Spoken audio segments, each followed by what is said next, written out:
So here's a photo of my 1973 Dodge Challenger in my hometown of Auburn, New York. On the left I have the before, and on the right I have the after. I added, cropped, and did all my adjustments in Adobe Lightroom. So I'm using the subscription service Classic, Adobe Lightroom Classic. I like this over the new one that's off the web. It doesn't have as many features. It's nowhere near as powerful in my opinion. So Adobe Lightroom Classic is what to use. And what I did is down here I made a virtual copy. So I have both photos here. I'm going to turn the preview off.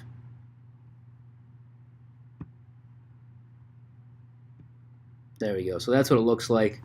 And if we just pop this back up, go over to my virtual copy, and then I'm just going to reset this copy. So we go here, reset.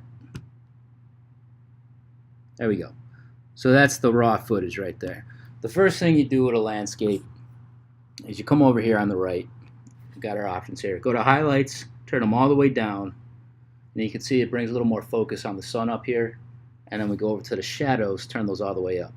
And I'm using a MacBook, so I press the option key, hold that as I go to my whites, and I bring that up until I see a white dot. So those white dots, that means that it's just maxed out. It's oversaturated. So turn that down until the white dots go away.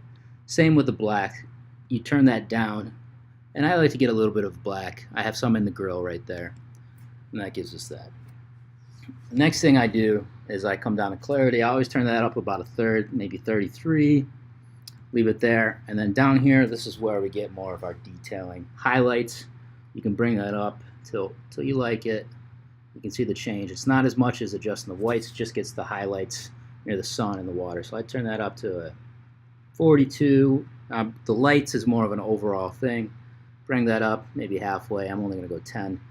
The shadows and darks, most people don't do the dark too much. It makes a huge difference. So if I just bring it down -12, it's the whole picture.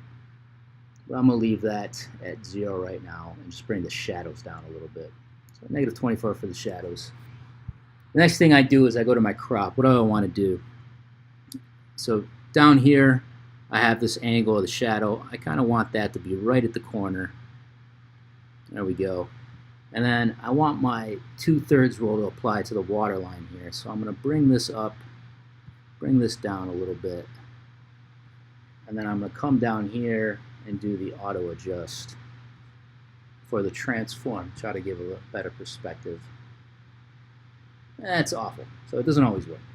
So we'll go with doing it by hand. If you bring it outside the edge, you got a little curve. This is when you can do the rotation angle slightly. There we go. Let's bring this up a little bit. Bring this over.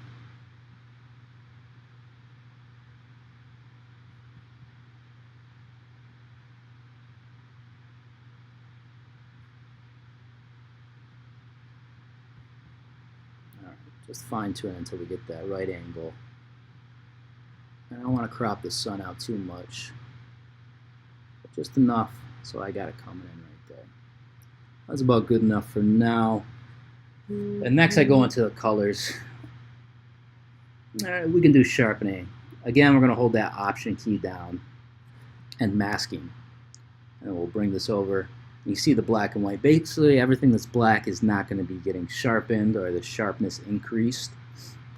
And we can go ahead and turn this up. I like to go over 70, sometimes 90, depending on what it is. But if we zoom in, it's not too detailed. It wasn't a perfect focus on this, so I'm going to add a little luminance, and that's noise reduction. I don't like to go over 20, but I've been sticking with 21 actually lately. Let's see what it does once it finishes loading. It's a bit smoother, and you can tell more so in the water. Right here. So if we turn this on and off on detail, you'll see a bit of a difference. And it looks like you just got some scattering there, or some noise. Once we turn that up, it kind of removes the noise. So luminance will remove your noise. We'll turn it up a little bit more, put it up to 24. There we go. Greens are kind of funny. This was shot in the morning, so when we go look at our color, our white balance, that's where we get our color. If we do auto, it may work, it may not. That's a little yellow for me, so I'm gonna turn this down a little bit. Bring this down maybe to, yeah, let's go to 4900.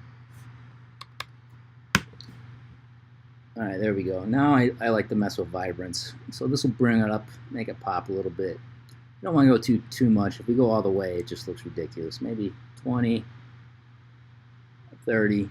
And dehaze is great. So you got a little shade, a little hazy here. It has a massive effect. So if you bring it up just a little bit, it'll kind of darken that, bring that haziness down. That makes a huge difference. So if we go to 0, just to show you the difference from 34, there's 0, and now we got 34. Big difference, looks a little bit better. And then the last thing I do, when it's a decent exposure, I may turn it up a little bit just to get us where we want. I'm going to go 0.1, turn the contrast up a little bit. There we go. It looks pretty good. It's not exactly like the photo before that. So let's go over here. You can compare the two. This one's a bit brighter. I think I actually like the one on the right that we just did more. Maybe bring up the exposure a little bit. Let's go to 0.15.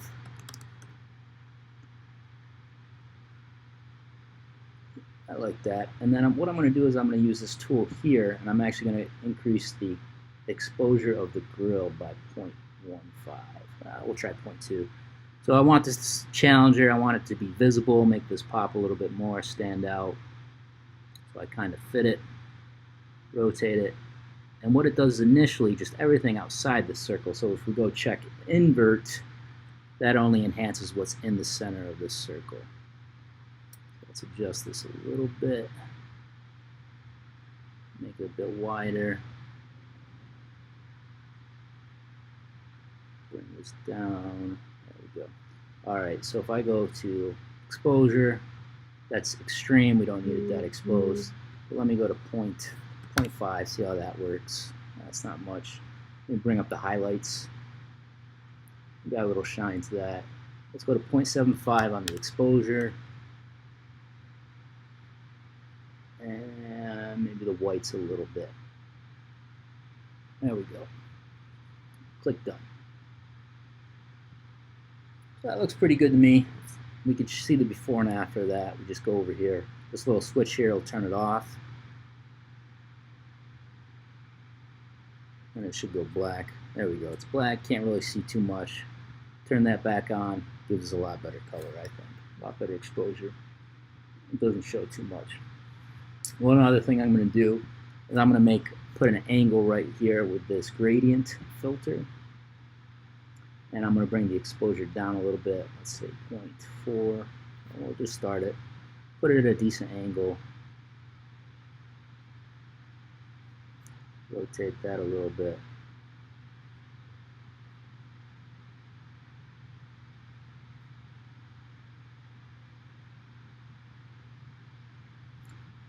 Bring the sharpness down so it's a little blurry that way.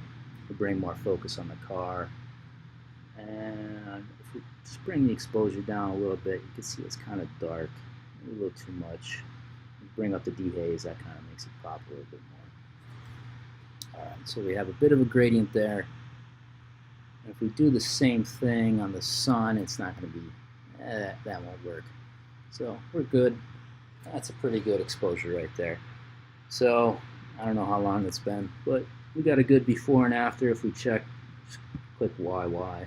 Before after makes a lot of a difference. And then if we look, I'm just going to press the left arrow on my keyboard to go back and forth between my initial edit to this one. A little brighter. I like the darkness here. It kind of shows more of sunrise. So there you have it. Quick edit for a landscape. It's not going to be the same for people or exposures for portrait photography. I like landscape. I typically don't do people, so landscape's what I'm particularly good at. You can't do this trick with the highlights, the whites and blacks with a portrait.